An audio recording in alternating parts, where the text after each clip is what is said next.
welcome from my side. So who is PROTOS? We develop software tools, domain-specific languages, modeling tools, test tools, and so on for embedded systems with a strong focus on software architecture and quality.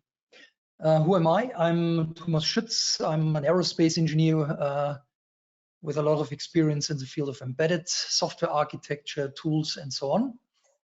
And yeah, so why are we doing what we're doing? What do we want to achieve? One of the biggest problems is that late testing is a real problem. So the later you test, the more expensive the testing gets, the retests get, and so on. And so what we do is we try to bring the integration and a huge part of the system test as close as possible to the developer, to the implementation. The earlier you test, the cheaper it gets and the faster the turnaround cycles get. So we need to learn and test earlier. So the question is, when we want to test, especially for robustness, how do we derive test cases? A couple of principles for derivation of test cases. It's just a small part of what you can do. Typical thing for example, in the field of data testing are equivalency classes and boundary analysis. That's the typical things most developers know. But there are also other things like state transition tests, decision tables, classification trees, and so on. We're focusing today mainly on state transition testing, and by doing that, we also can have a look at equivalency classes and things like that. So how do we define coverage for robustness? Test coverage, you probably know the code coverage, line coverage, branch coverage, and so on and so on. Today we are going to have a look at the end switch and end transition coverage for path coverage in your system. So we want to test all the different paths the software can, or the execution can take through your software, by that trying to break the system or to find out whether it works or not. And the other thing we're having a look at is the pairwise or n-wise testing for data coverage. With the methods I'm going to introduce, you can do both. You can combine it. So what is a state transition test? That's the method I'm going to introduce now. State transition test is a black box test. Essentially, you describe the expected behavior of your system by creating a state transition diagram that describes the expected black box behavior. So, and now you need test cases to execute all those paths, those different paths, to try to prove that it works or try to prove that it does not work. So you also want to prove the negative things. So basically every path from initial to end, so here initial to end through this graph, is a test case. That's the basic idea. It's a very efficient way to describe test cases or to derive test cases. So for example, that's an example for a traffic light. You want to, for example, create a test case to cover all those states and transitions here. And then, but you still see there are a couple of paths that are not covered yet. So you create more test cases. For example, here the reset, or the next paths, and so on. And by doing that, you have a very structured way to cover all the expected paths your system can take. So, but it's a black box test. We're not talking about the state machine you have in, or state machines you have in your system. It's a pure black box test. So it's an external state machine that describes the expected behavior. And it's very elegant because you have a real black box test and a real structured approach. So let's do the state transition testing on a piece of paper.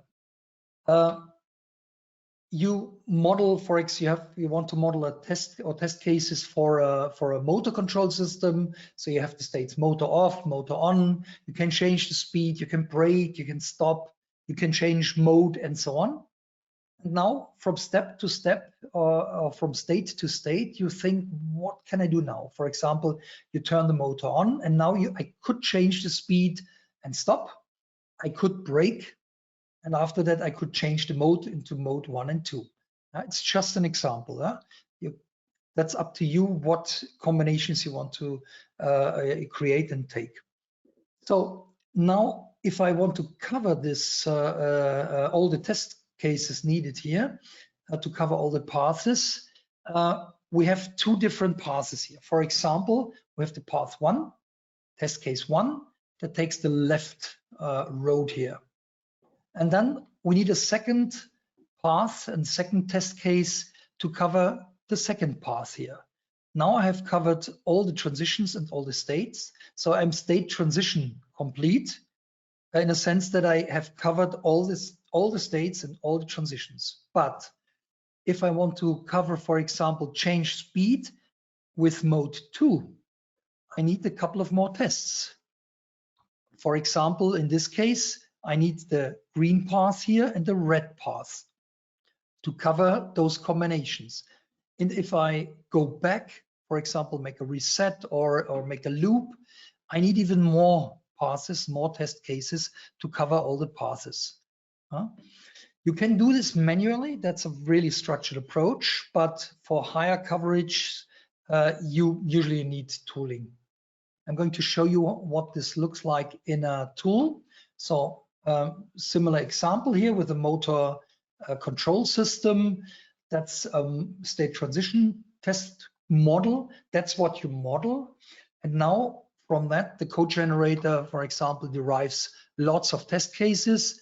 You get a graph in this case to understand what you did. But we also generate the test cases as C code to really be executable. So for example, for a certain coverage and switch 1, getting to that in a moment, you need, in this case, 15 test cases. So for example, for every speed change here, you have 3 different speeds. So 90%, 50%, and 10%. We want to run all the combinations down here. That's exactly what happens here, 90%, 50%, 10%.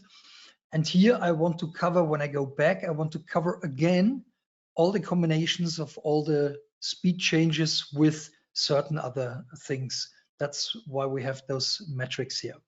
So what we essentially do is we have a formal description of the black box behavior of the system, and we generate the test cases in order to cover a certain depth of path coverage. So N-switch for the path coverage, what does it mean? For example, for N-switch 0, that means a switch is a state. In this case, you cover all the transitions around every state. So basically your transition complete and state complete with 0 switch. But if you want to cover, for example, this path against this path, you need N-switch 1. That means around this switch, around this state, we cover all the combinations of all incoming and outgoing transitions. So for example, here we have covered this and this. And if I want to cover this and this, I need N-switch 1. So that's the idea. The elegance of this metric is that it does not explode. So you get more test cases, of course, but it's not exploding. So you do not get billions of test cases. So it scales really, really good for robustness tests. So let's have a look at the data coverage. Before we had a look at the path coverage. Now we want to have a look at the data coverage. So for example, you have 2 parameters, parameter A with the values 1, 5, and 10, parameter B with the values 2, 4, and 7. And you want to check function or whatever for all the combinations of those two parameters. So for example, you have here those equivalency classes and you want all combinations. In this case, this would be called pairwise testing, two-wise or n-wise testing. With a state transition test, we can model this in a state transition diagram. So for example, in the initial step, we set the parameter for A. So path 1 is A1, A5, and A10. So those are the different settings for parameter A. And for parameter B, in the next step, we set 2, 4, or 7. So now with the right end switch coverage, we get all the combinations of all those data values. So we get essentially all the 9 combinations. And after that, we run the real test, the test paths. If you want to combine the parameter testing with the path testing, then you can, for example, at the beginning of your test setup or in the middle or wherever you want, define certain test combination. For example, in this case, 27 combinations for 3 parameters. And here you get the path coverage for various paths through your application, but you can combine this at any depth. So why all the effort? The basic idea of robustness testing is, with state transition tests especially, is to find sporadic errors that are hard to detect and debug. So things like race conditions. So once a year at one customer, at one machine of thousands, a certain error occurs. It's very unlikely, but it happens. And it's really, really hard to debug and to find because you cannot reproduce it. And by really running those robustness tests, you have a very high probability to be able to reproduce this kind of errors. You find side effects of whatever you do. So if you change something over there and you have a side effect over there, that's not very likely to happen. You still find it because you have all those massive testing going on, and by that finding a lot of side effects. You also can run stress tests. You can run the tests for a weekend, for a week or whatever, and not always executing the same tests over and over and over again, but you can combine them. You can run different paths and so on. And that gives really stress to your system. And by, if it doesn't fail, you get a pretty robust system. You also can run performance tests by throwing everything you have at your system and have a look what the performance does. Meanwhile, you can measure the performance while the robustness tests are running. And you can also use it for long-running robustness tests because you can generate lots and lots of test cases. So you can really decide, I now want to generate test cases for a week or something like that, and then you can run a very long robustness test. So how do we do that? Our motto is keep it as simple as possible. That's why we developed the Mini-Hill hardware platform. That's the smallest possible hardware in the loop platform, if you will. On the right side, you see the system under test. Can be any microcontroller. In this case, it's an STM32 Cortex M4 processor plugged directly on the Mini-Hill board. So the blue one is the Mini-Hill board. Then we connect the pins of this microcontroller over this patch panel with our test system, with all the typical IOs, digital, analog, SPI, low-level bus systems, CAN, LIN, PWM, and so on. And now we have access to all the pins of your microcontroller.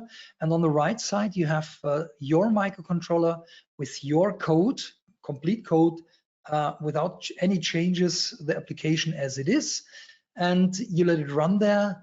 And on the left side, now you need access to the IOs. You need to simulate environment. For example, if you control a motor, you need to simulate the motor, because if it's not there, your system will fail immediately and you do not even get to the state where you actually can test something. So you need to simulate the environment. You need to satisfy the interfaces and so on. And the last step is you need test cases that try to prove certain requirements or try to break the system in order to check whether it works or not. So 3 things: I/O interfaces, simulations, and the test cases. So essentially on the left side, we have a virtual twin or an environment simulation that simulates the system. So how do we do that? In order to do this, we need a development environment. We provide a model-based development environment for the environment simulations and for the test modeling. We model the structure and the behavior for the simulation and the tests.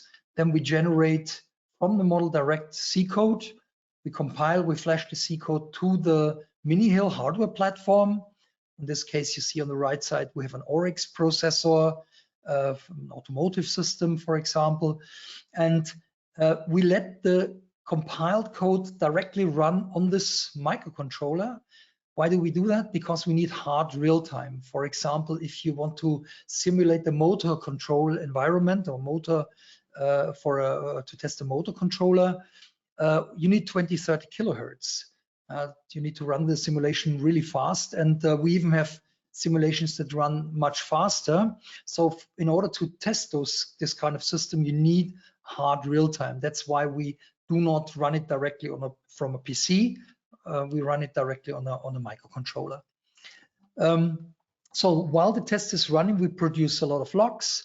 We transform the logs into graphs, into diagrams, because we as humans understand diagrams a lot better than text logging. So we have a lot of low-level and high-level diagrams for every use case to understand what your test system did. In this case, for example, here on the left side, we describe the test cases as sequence diagram. On the right side, that's the logging. It's the same format, but in this case, we see the expect failed. So this test case failed. So, and then we learn and iterate. Either we continue to develop our system or we develop our test system. It's always the same cycle. So let's have a look at a little demo I'm giving you now. In the demo system, I'm going to show this to you. Here you can see the camera on my desktop. Here we have the system under test, Cortex M4. Here the test system. Those are this is the wiring between the two systems. So what do we have in our system under test? We have a motor control system. It's a BLDC motor controller that generates 3 PWMs as block commutation.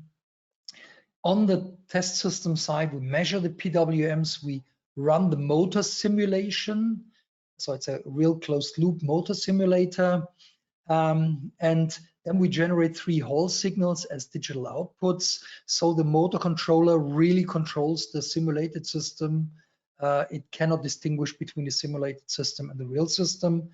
It doesn't need to be a complete physical representation of the real system, but it needs to be close enough so that the microcontroller really can control the simulated system.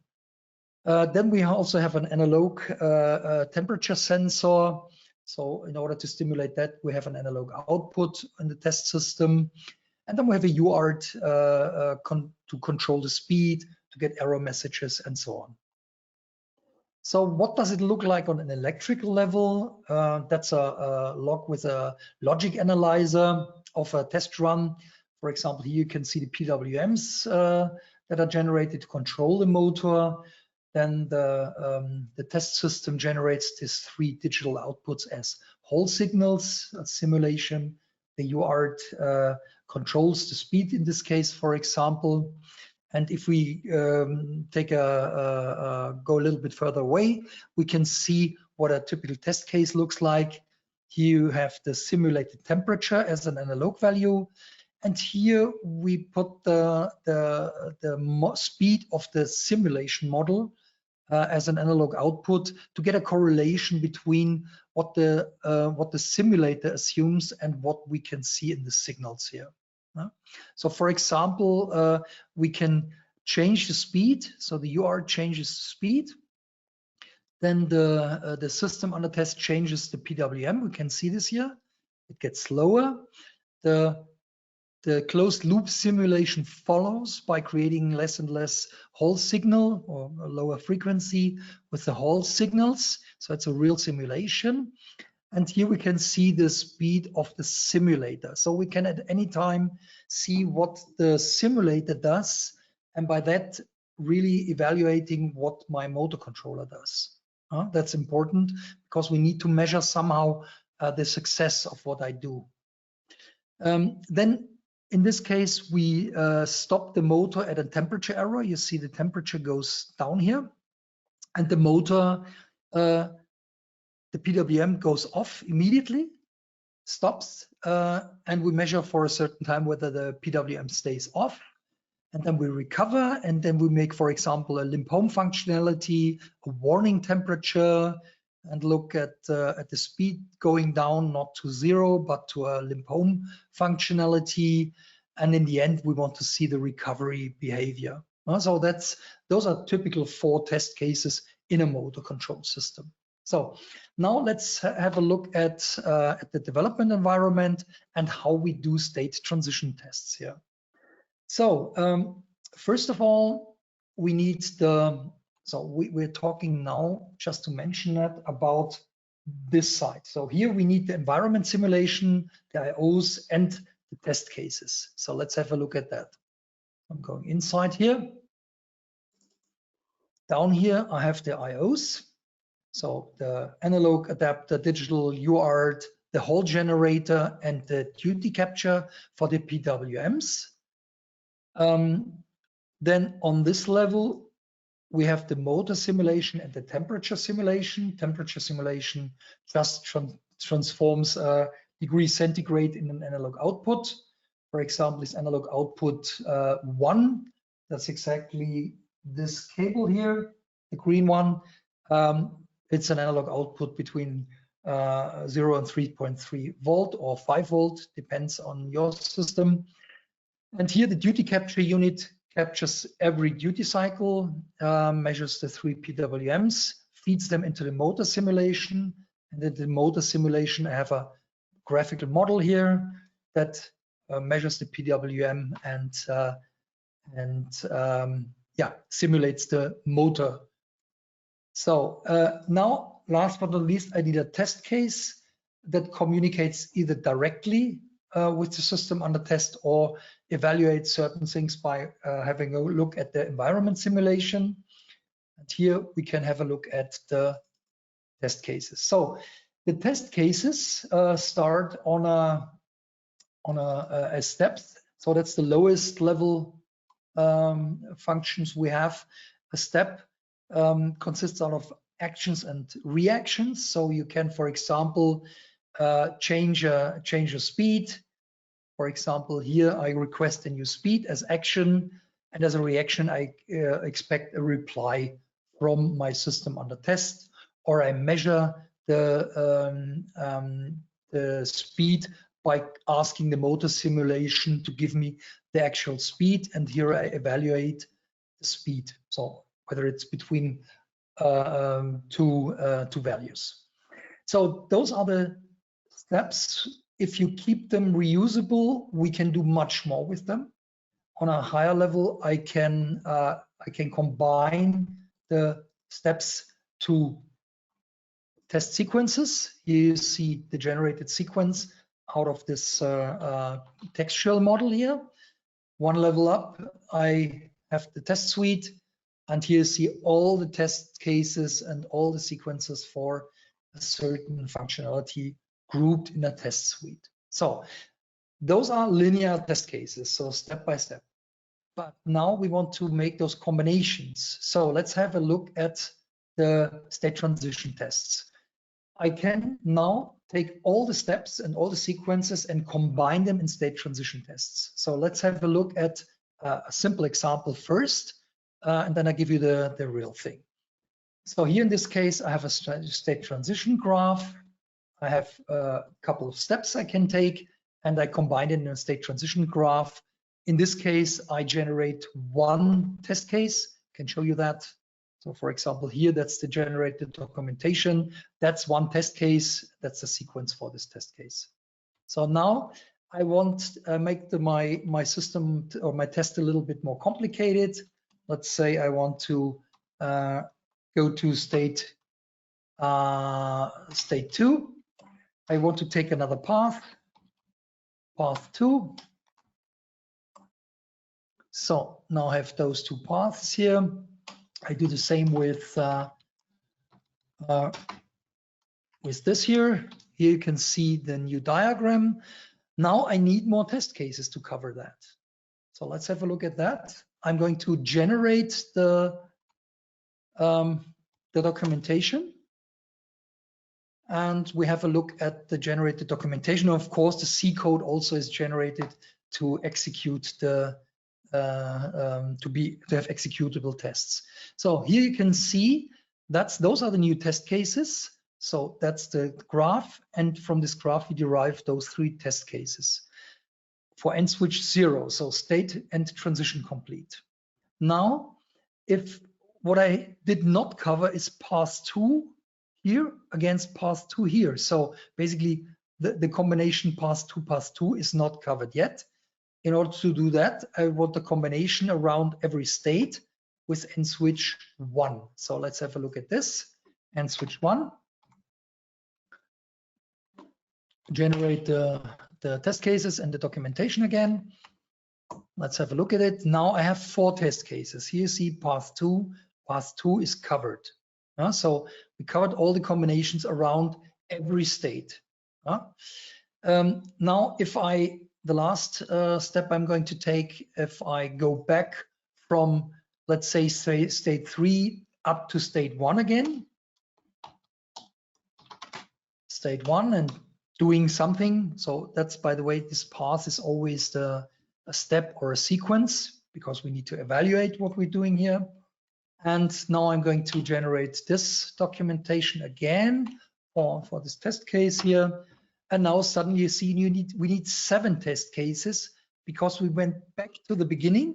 So we went back to the beginning and we need another combination of those paths here. That's a very efficient way to generate test cases, relevant test cases, and it does not explode that fast like other combinatorial test cases. So let's have a look at the real thing, at the real system. Let's have a look at the state transition tests for my motor control system. That's my motor control system here. For example, I want to request different speeds, and then I want to check whether the speed works. So, for example, I change the speeds, and then I change direction, I brake, and so on. And all those transitions run either test steps or test sequences, because doing a combination without checking anything does not help. I need to trigger something and check whether it works or not. The important thing is I can check all the combinations of paths here. And in the end, I can generate the test cases and run them on my real system. So now I have my system running here. Let's have a look at the graphical user interface here. For example, I'm connected now to the system under test. And now while I'm running those tests, you see the robustness tests here. While I'm running the tests, I'm pulling the plug here, and this should produce a couple of errors. Now I'm repairing the system again. So now the errors are gone. I simulated a little error, and here you see the recorded sequence diagram, same method, but in this case the real test execution. I click on the system here, and we're back to the place in my model where my system actually failed.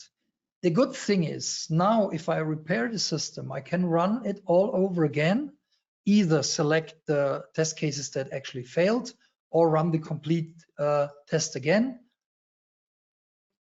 I want to do this usually automated because I want to make sure when I've fixed my test, I run only the one test. And when it's fixed again, I run the complete robustness tests again.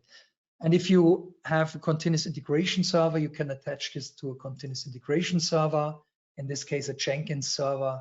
You can just run the robustness test after every commit or overnight or over a weekend.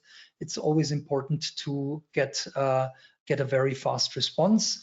And by using a continuous integration server with the robustness test, you can do this very elegantly. Okay, so I'm at the end of my demo now. So what's the conclusion? The state transition testing and those robustness tests I've shown you make your software more robust. You reduce the effort to develop many test cases because you have a very nice method to derive test cases and a lot of automation by generating the test cases. The state transition tests are a very good test method to do this for path and for data coverage and combinations between path and data coverage.